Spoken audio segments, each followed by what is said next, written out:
paid good money to see this movie. When they go out to a theater, they want cold sodas, hot popcorn, and no monsters in the projection booth. Everyone pretend podcasting isn't boring. Turn it off. Turn it off.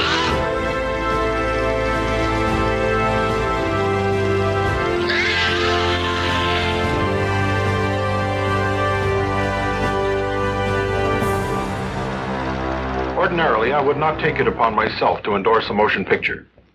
But so seldom does an educator have the opportunity to frankly comment on such an important subject as sexual incompatibility in marriage that I am grateful for this opportunity.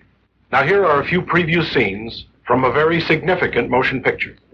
Please Don't Touch Me is a human story of a teenage bride, uneducated in the facts of life and love. A picture that dares to rip aside the veil of ignorance and shows you what goes on inside a million homes. Recommended as a motion picture that everyone should definitely see.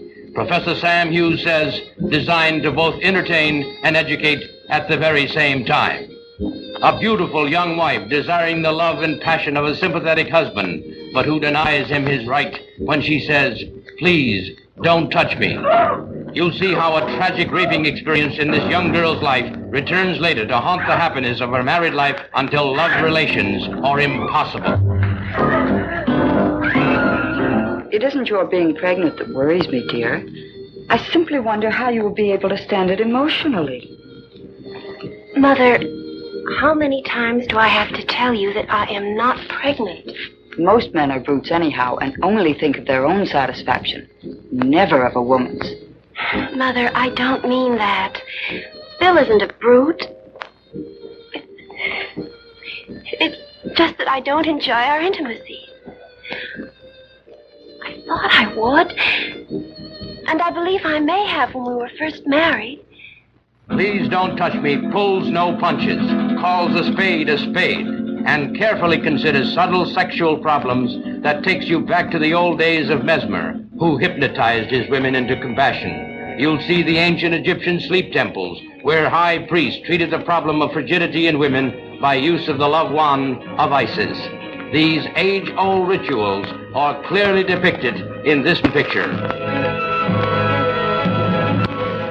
Thrill as you watch the fabulous flagellantes flog themselves to a bloody pulp, yet they feel no pain.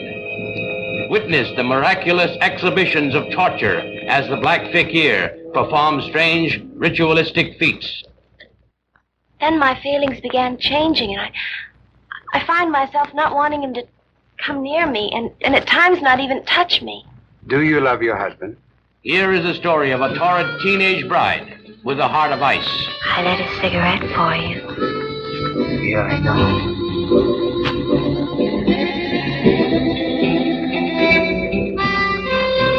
What about your cigarette?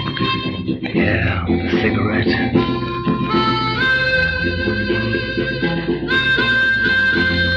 Tantalizing and vivid, alive with strange emotions. It is the most powerful sex hygiene story ever filmed, and definitely is one that every young man and woman, father and mother should see. Only the current trend of frankness has made the exhibiting of this motion picture possible.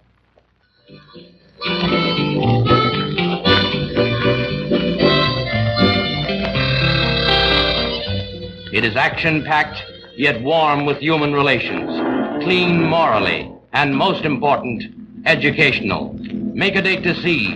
Please Don't Touch Me. Hey folks, welcome to a special episode of The Projection Booth. I'm your host, Mike White. On this episode, I am joined once again by Jimmy McDonough. He was on the show a while ago when we were talking about Faster Pussycat Kill Kill. And on this episode, he is talking about the Ormonds. They are an incredible family that made a lot of interesting movies. Started off in pure exploitation, moved on to Christian exploitation. Some great, crazy films that they made. Really a wonderfully weird group of movies. If you haven't seen them, you need to check those out. There is a brand new box set of those out from Indicator. That box set is called From Hollywood to Heaven, the lost and saved films of the That box set is called From Hollywood to Heaven, The Lost and Saved Films of the Ormond Family. It is available now if you go over to Diabolic DVD, and you can pick up Jimmy McDonough's book, The Exotic Ones, That Fabulous Filmmaking Family from Music City, USA, the Ormonds, and that is available wherever finer books are sold. It is one of those beautiful Fab Press books that will both look great on your bookshelf as well as entertain you for hours. Thanks so much for listening, and I hope you enjoy this interview. Jimmy McDonough, it is great having you back on the show. We talked years ago all about Russ Meyer, talking today about the Ormonds, and I am so curious, how did you even become aware of them initially? Mike, I was working in Times Square for various characters like Radley Metzger, and I got very fascinated with the world of low-budget film. To me, these guys were kind of like the characters who put out independent rock and roll in the 50s, just a ragtag bunch of guys operating under the radar, creating their own world, making their own business. And I found it very unusual, to say the least. And I started buying posters and stills and press book from a place in Easton, Pennsylvania. For the life of me, I can't remember what the business was called. But I just buy this exploitation stuff by the bushel because I was curious about it. I got a still for a movie called Please Don't Touch Me that shows the fantastic Vicky Karen leaning over her husband in the movie. He's got a murder tattoo on his arm. She's in lingerie. The tagline across the picture is, and after the cigarette will ... I thought it was fabulous. I thought, I got to know more about this movie, Please Don't Touch Me, and the people who made it. At the bottom of the still, it said, distributed by the Ormond Organization. And I thought, wow, organization, it makes it sound like there's a high-rise in Nashville with a whole staff cranking this slop out. I got to know about these people. I managed to run my way into getting a number for Gene Ormond. And mind you, I hadn't seen any of the movies yet. I was just fascinated by their trail and what they sounded like. And I started talking to her. She was real secretive on the phone, Mike, because she was still doing business with the church world. She didn't want the church world to know about her secular activities. So it was all very cloak and dagger for a while. But I charmed my way into her universe. She certainly charmed me. Next thing you know, I was on a plane to Nashville, walking into their house, which was a set from one of their movies. There were props everywhere, religious statues, weird psychics. It was just unbelievably great. And then I spent the next week or so watching the movies with June, the movie she made, with her providing the world's first blu-ray commentaries there. And this would have been 1986. And son Tim was there, Ron, who directed their pictures. They had been passed away 5-6 years before that. But I got to know him, and I fell in love with June. And even before I decided, she told me I was writing a book about them. And life got in the way. I wrote 6 other books or whatever, and I always wanted to get back to it. And about 10 years ago, I got serious about it because Nicholas Refn asked me what my dream project was that nobody else would do. And I said, this crazy book on the Ormonds. And before you know it, he had called Tim, made a deal to buy all the films that Tim had. And he produced this insanely extravagant book, which is now out.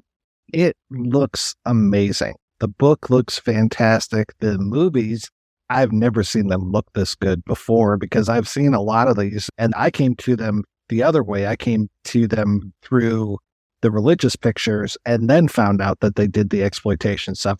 Not to say that the religious stuff isn't exploitative. Right. The same techniques they used in exploitation, they used for Jesus. Brilliant. What can I say? There are no movies like the Ormond Christian movies, certainly. They are a fever dream, to put it mildly. Yeah, my kind of dream. How did the Ormonds get into the exploitation business?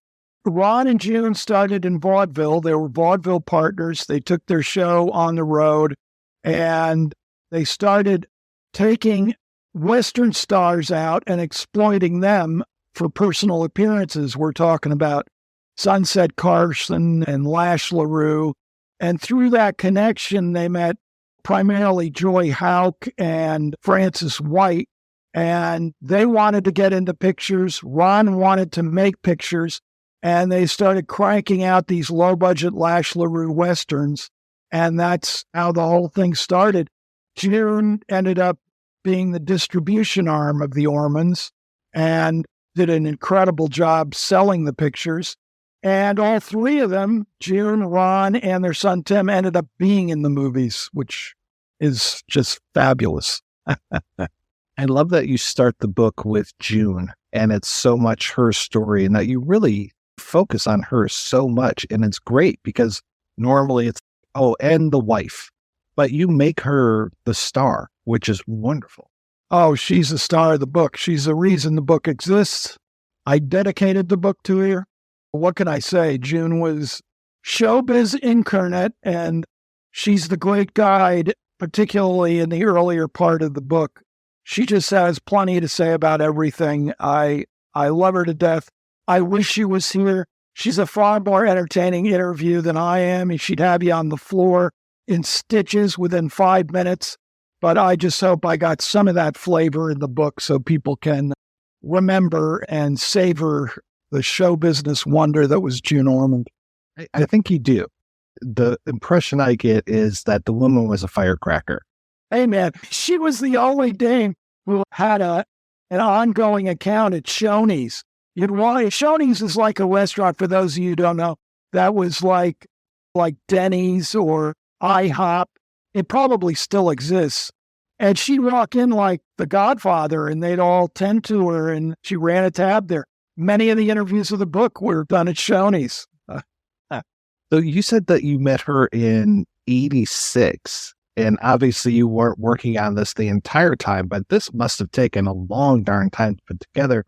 Just collecting involving information and all of the paraphernalia. But again, to go back to the actual look of the book, it is so rich with so many great pieces of ephemera, especially all those posters and lobby cards and just those tools of exploitation. You would sell the movies through the poster, through the lobby cards, and through those wonderful taglines. And those taglines are so lurid and great. It's funny because their movies are so tame, and they definitely aim at crotch level for a lot of the material, but the movies themselves, they're relatively tame, you could say. But yeah, it was great. When I went to visit them, she still had all their paper stuff down in the basement, and she just said, help yourself. And I got radio spots and window cards and all this stuff. And then little by little over the years, I'd run into people in the film business who led me to other curios of their career. And I was just a complete pack rat. I knew I'd do something with it one day. And here we are. The book is packed with just everything, down to letters that June wrote me or Georgette Dante wrote me. It just feels good to have it out of my damn basement and onto the paper. It's a weight off my soul, I can tell you that. And just the coordination effort of coming out with this book and then the set of movies coming out from Indicator. How did that even happen? Oh, it was insane, Mike, let me tell you. We had designers get sick, break their hip. There was death. There was cancer. In the back of my mind, I thought most of my books tended on the dark side. And I thought, this is a sunny day at the carnival. This is just going to be fun.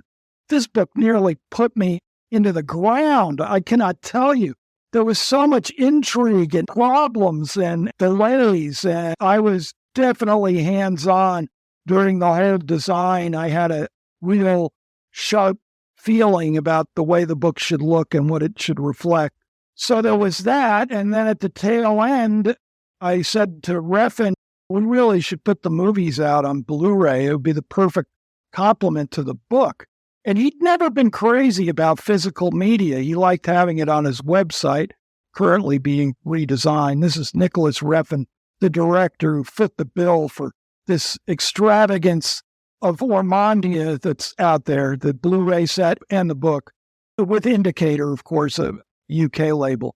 But it was just an incredible collaboration with many, many people. In particular, I have to thank Harvey Fenton, the publisher at Fab Press.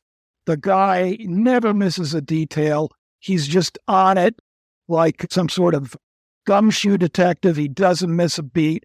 And he was insanely dedicated to the book and did all sorts of beautiful touches like the gold edging on the papers, which is similar to another book you people out there might be familiar with. And it just made things so perfect, those little touches. And yeah, I couldn't be happier with the way it all turned out. Can you tell me a little bit about how they got into kind of the psychic business? Because there's a little bit of that in Please Don't Touch Me about hypnotism, but they really got involved in that. Is that kind of sideshow life that they were living? They were in vaudeville. Ron Ormond, before he was Ron Ormond, was Ron Ormond, R-A-H-N Ormond, and a practicing magician and mentalist. And anything that could be considered show business, they had a hand in, whether it was hypnotism or the Baptist church. And they got way into the whole esoteric scene. They were like pre-beatnik or maybe post-beatnik, I don't know. But they had a whole line of books that dealt with meditation and yes, hypnotism, how to teach yourself hypnotism. And June just loved it all. To her, it was just another aspect of show business. I had a chapter about her UFO encounters, and they were involved with all the early UFO people and made a ridiculous movie that's nearly unwatchable called Edge of Tomorrow, starring one of the main UFO shysters. Just fit. It fit. All of it fits. From the cowboy movies to the spiritual stuff to the mentalist stuff. And then they roped him into doing this stuff on stage. He could read minds, etc., with Dad's help. And it comes out of the carny, too. They just had that carny sense of a creative way to get a dollar out of your pocket, a nickel out of your pocket, a dime out of your pocket. For Please Don't Touch Me, they said marriage manuals. Ron would go on the drive-in speakers as Dr. Gregory Raymond. Instead of commercials for Hems during the Dave sitcom, you had Ron in the intermission or end of the drive-in broadcast telling you, buy this book for $1 and it will solve your problems under the sheets. And I'm certain they made more money with the book than they did with the movie. So they had great mind. Nobody got hurt in the process. It was just good old-fashioned American hucksterism at its best. And they certainly knew how to do it. Well, and just even the way that they would approach films with the whole idea of Untamed Mistress, where so much of it is travelogue footage, and then they insert all the other stuff alongside of it. I love that. Or like they did the same thing in Please Don't Touch Me as well, where it's like kind of this Mondo thing of, oh, this Indian guy touching this hot chain, and look at how it boils the water. And I'm waiting for Barker to be like, okay, step right up. You got it, pal. That's exactly what it's all about. And yeah, Please Don't Touch Me. The opening of that is sheer delirium. It makes no sense whatsoever. And it's in the movie. I am not a highfalutin type, but I would say there's some sort of elevated surrealism in the product they achieved in Please Don't Touch Me. You really can't describe it to somebody. It's got to be experienced firsthand. And that's when they're really wonderful. When they deviate from their obvious talents, marketing what the audience wants, and they go a little sideways into these realms that no man or woman would venture into on their own and come up with something extraordinary. I think it happens in Please Don't Touch Me. Certainly the exotic ones, and certainly the 3 pictures they made with the preacher Estes Perkle. Love them, hate them. You can't say they're like anything else. Before they got involved with Estes Perkle, were there particular actors or people behind the camera that they would use continuously? There had various cameramen came and went, and definitely actors like Cecil Scaife. He gets his arm ripped off by Sleepy LaBeef in the exotic one and gets beaten to death with his own arm. he was a complete non-actor and big wheel on the music scene. He hung around with Sam Phillips and Billy Sherrill, the great producer of George Jones and Tammy Wynette. And he just was so hungry to be an actor. And these kind of people work very cheap, Mike, and the Ormonds knew it, and they'd give them all. And Cecil comes back for the religious pictures. He plays the great communist commissar in The Footmen Tire You. These are unbelievable performances that mere thespians, I don't think, could concoct. It had to come from a left field. So, yeah, they had this sort of ragtag bunch of stock players and people that worked in the films, and a lot of them came into the religious films when they switched into that. Can you tell me about that switch? How did they go from 1968's The Exotic Ones to 1971's If Footmen Tire You, What Will Horses Do? Still one of the best titles ever. Oh, yeah. What an obtuse title. It all centers around a plane crash that happened in October, I think, of 67. They were on their way to a premiere. Ron was a pilot and would fly them. I mean, it said Hollywood and drive-in Hollywood, that is. He'd fly the family to premieres of their movies where they were the stars and they'd be there to sign autographs. So they're on their way to Louisville. The plane takes off. There's immediate malfunction. The engine stops midair. Tim Ormond remembers noting that the engine had stopped, and Ron had to glide the plane into a cow pasture outside of Nashville. Both his mother and father were badly injured in the crash, and they both claimed to have a religious experience aboard the plane. And Ron said he talked to the Lord, and he said, if you get us through this crash, I will devote my life to the Lord. June also told me she saw an angel on the wing of the plane saying, not your time yet. You have more to do, and we'll have to do with Jesus. Okay, it didn't happen right away because they made the most extreme exploitation film they could ever make after that, The Exotic Ones, which saw strippers and monsters and various musical entities from Nashville. But after that, Estes Perkle, who was a minister in New Albany, Mississippi, somehow it happened onto the Ormonds through a bit player in their movies. And Perkle had this sermon, this anti-communist sermon called If Footmen Tire You, What Will Horses Do? And he'd made it into a little pamphlet book and he'd made an album out of it. But he really thought it would be a great movie. Now, this is curious in itself, Mike, because Estes Perkle didn't go to the movies. When he'd go to a motel, he'd turn the TV around so he wouldn't become intoxicated by the charms of, say, Leave It to Beaver. I don't know if he ever went to a movie theater, but he had this notion, and Ron turned out to be just the right guy.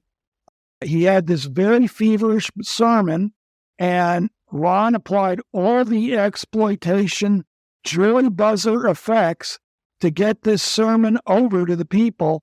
And he came up with the brilliant idea of having Estes talk to the camera as he preached, which gives it this weird, intimate feeling that is either going to make you come to Jesus or flee the room.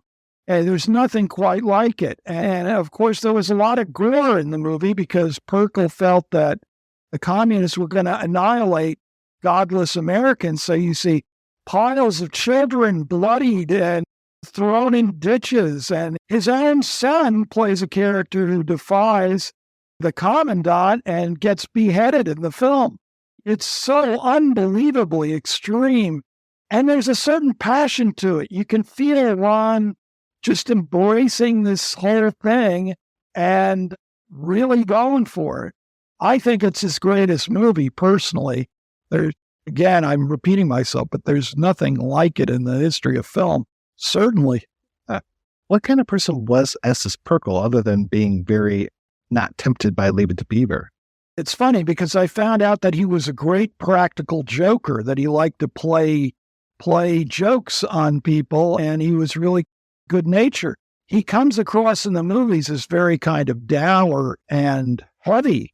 And I just think he felt that in order to get the message across, there was no kidding around. This wasn't like the hippie Christianity of the 70s. Au contraire, he was dead set against any of that. And funnily enough, any kind of spiritualism that might attach, even though the Ormonds, of course, had been drawn to that stuff in their previous incantation, there's a lot of putting that stuff down in the films. So he had a very old-fashioned message. He was going to stick to it. And he wasn't a phony. Obviously, the cliche these days, the oily preachers who have their hand in your pocket to get your cash or whatever you want to say. Estes wasn't like that. He really believed in what his mission. He was dead serious about it. And these films are the result. And they got crazy. Only 3 of them before they parted ways acrimoniously. The Ormonds they were Hollywood. They were show business people in the end. And I just think that was too much for Estes. Clearly wasn't. But for 3 movies, they created a lot of delirium. And people genuinely liked him. He was who he appeared to be. He just wasn't a fake. I just pictured them stepping so carefully around him, especially with their past. I think that's true. Eddie King, who was in the films, in Burning Hell, he plays great demon. It's never clear if this is Satan or just your generic demon, but he has this great stained glass face makeup done by June, who did all the makeup costumes for their films. I should mention that. But he said when he first flew down there, Tim got him on the plane and said, look, you're going to be asked a question when you get on the set, and there's only one answer. I don't care what the truth is. And they're going to ask you, are you saved? And you're going to say yes, because if you say no, it's going to slow down the production, and we're all going to have to stop while they attempt to get you saved, and we don't have that kind of money in this budget. So just answer yes. So that gives you the vibe of the whole thing. After they split up with Estes Perkle, they still made one more religious picture with the 39 Stripes. Oh, they made a few. Yeah, 39 Stripes, which is a very low-key kind of Ormond film noir set with a prison gang. I like it. Other people find it less interesting than paint drawing. And then Tim started directing a few pictures like It's About the Second Coming, which I think is just fabulous. That barely got a release. I'm just so glad that the film is on the Blu-ray set for people to enjoy, but it's got science fiction, it's got horror, it's got the future. It's really the slickest product the Ormonds ever made, and it's really a testament to Tim's great filmmaking skills, and I hope it finds an audience now that it's on the set. And then the last film they made was The Sacred Symbol, which incorporated a certain amount of the same footage that was in Please Don't Touch Me, and used to a whole different extreme in The Sacred Symbol. And it really, Tim took it all full circle, combining the Ormonds' history in this it stars all the regulars. And it's another picture I think is really quite charming in its simplicity. So yeah, it's unfortunate after that, the church business kind of petered out. They did some home video releases, which are on the Blu-ray set. But it's unfortunate that their time in filmmaking came to an end there in the 80s and 90s. He knew the picture business inside out, and they really lost something once he was gone. And times had just changed. You couldn't do the kind of things they were doing. The mainstream studios were doing them now with Friday the 13th and Nightmare on Elm Street, things like that. They'd copped all the exploitation flash and were doing it in a slicker way that the kids wanted to see. They didn't want to see all this cheapo stuff anymore. So that's just the way the cookie crumbles. How was it dealing with Tim? And then did you have to deal with the Perkle estate when you were putting this together as well? Tim, it's funny because when I started working on the book in earnest 10 years ago, Tim he's lost his sight. And so how it would work was I'd send him questions. I'd write questions out in an email. He'd have it translated to text, and then he'd send me back audio answers. There must be maybe 500 of these files. And this augmented all the stuff I did with June and Tim back in the day. He was here, and I wanted to get it right. And when you write a book, things come up that you don't ever plan on. So that was a whole experience, and he was such a good sport. There was never a time where he said, enough. And I'm like the Robert Caro of exploitation book authors.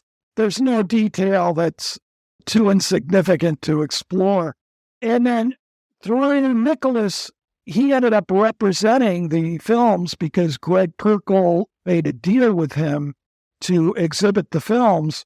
And through a guy by the name of Brian Rosenquist, who plays a role in the book, he said he'd go down there and we'd do a podcast for Nicholas's site by NWR.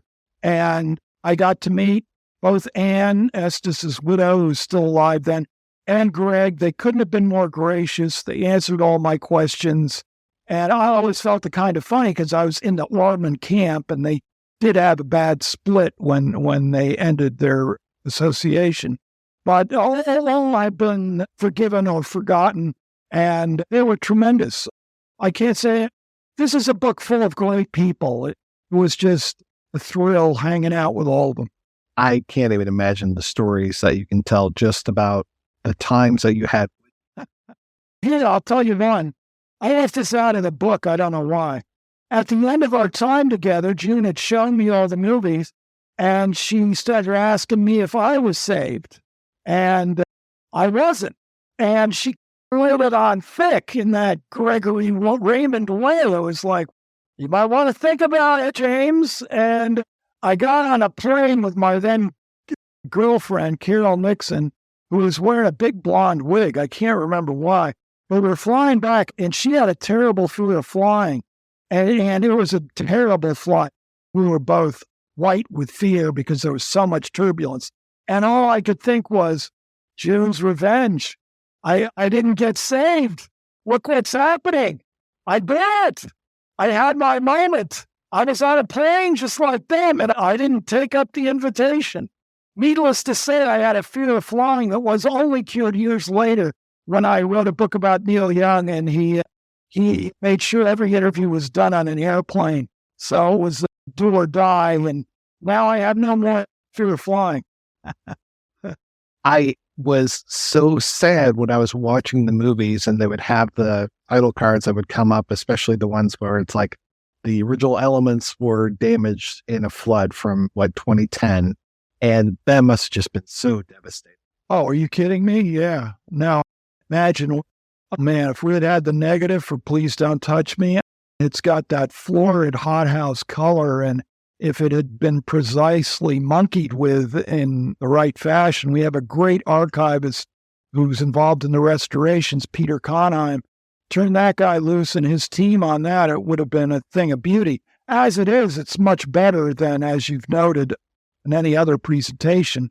But yeah, it was a grim fact to find out that all these negatives that Tim had been keeping in his closet ended up in the drink when there was a flood where he was living.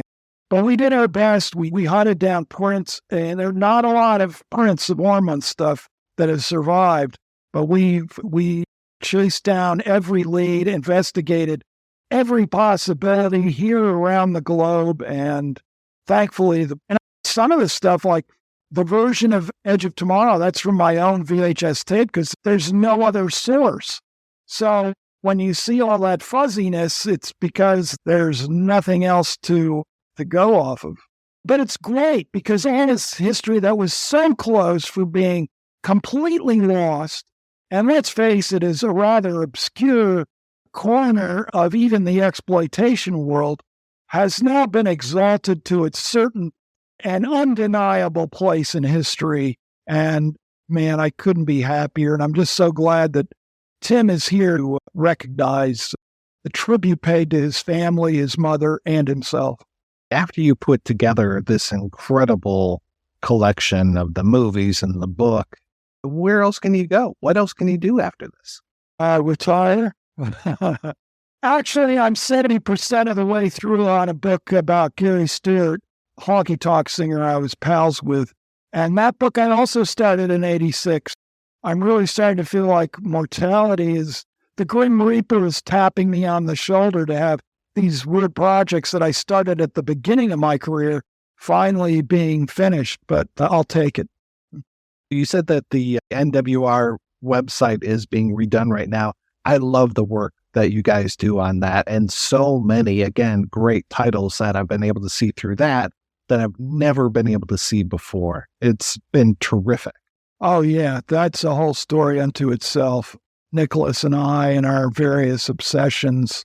That was a massive undertaking, and it was like the Winchester Mystery House. We just kept adding and adding, and any crackpot idea he was game to do.